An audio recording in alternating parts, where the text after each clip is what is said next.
Alright, here's a nice little bike check. This is my WTP Patron. It's a 21.15 inch top tube with some trims orange.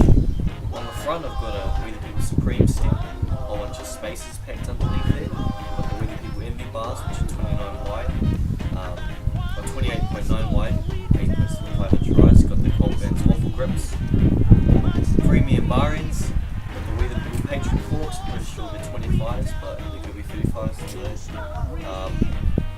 Got an E-Club pulse hub, polished, random spokes, E-Club Berserk rim.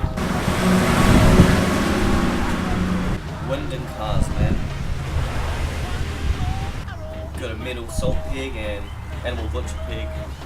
Red, black plastic sleeve, Colt tire. Got some plastic colony pedals with E-Club Onyx cranks, I think that's what they are. E-Club stylus sprocket, mechanic half-link chain, E-Club pivotal seat with people polished post for it. ABD plastic peg in the back. Another animal butcher peg, red with plastic sleeve. Got a pulse hub guard for my pulse hub and left-hand drive. Another E-Club Berserk rim, random spokes, and another Colt tire. Thanks for watching my bike check. Rideabike, it's fun.